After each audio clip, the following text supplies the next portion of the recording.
Kampanye praktik baik penerapan scaffolding pada Zone of Proximal Development peserta didik dalam pembelajaran IPA materi asam dan basa di kelas 75 SMPN 8 Singaraja.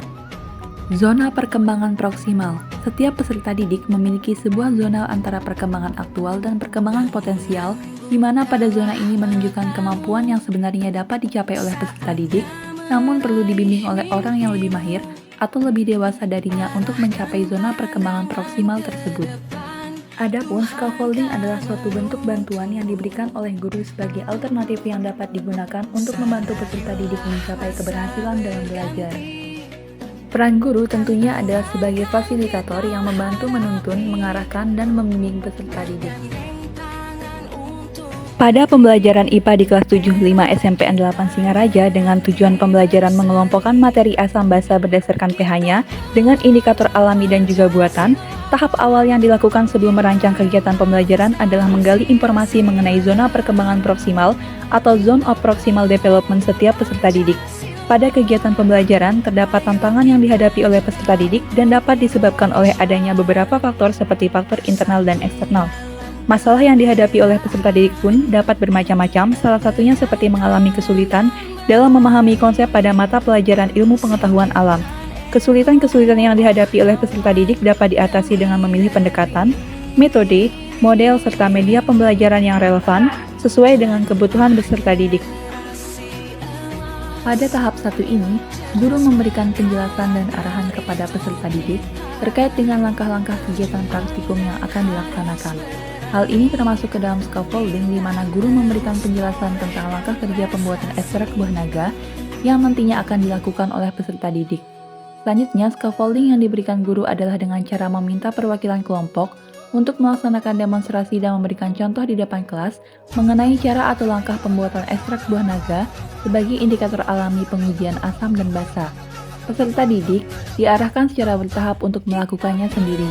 Guru hanya perlu memberikan bantuan berupa pendampingan kepada peserta didik untuk melakukan praktikum.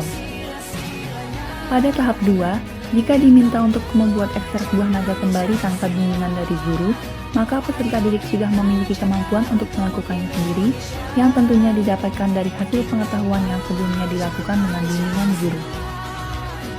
Pada tahap 3, setelah membuat ekstrak buah naga, peserta didik kemudian melakukan percobaan untuk menguji larutan-larutan yang telah disediakan.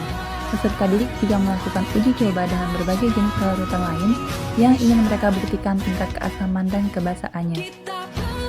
Pada tahap 4 ini, setelah melaksanakan praktikum secara berkelompok, peserta didik dapat melakukan presentasi dan menjelaskan pemahaman yang didapatkan dari hasil praktikum yang telah dilakukan.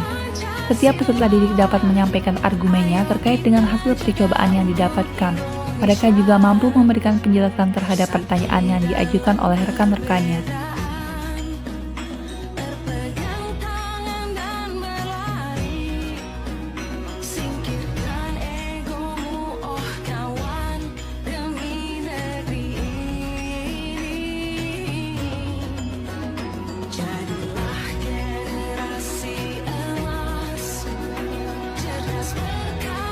Hasil yang dicapai dari penerapan ini adalah peserta didik mampu mencapai zona perkembangan proksimal serta meningkatkan dan mengembangkan kemampuan konseptualnya terkait dengan materi asam dan basa.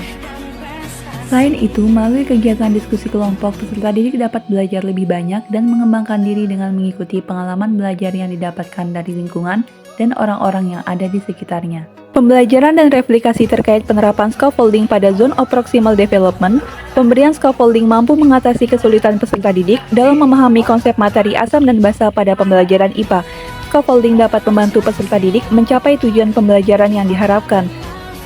Bentuk-bentuk scaffolding yang telah diberikan kepada peserta didik dapat membuat pengalaman belajar menjadi lebih bermakna. Seorang pendidik dituntut untuk kreatif dan juga inovatif serta memperhatikan keefektifan dalam rancangan pembelajarannya.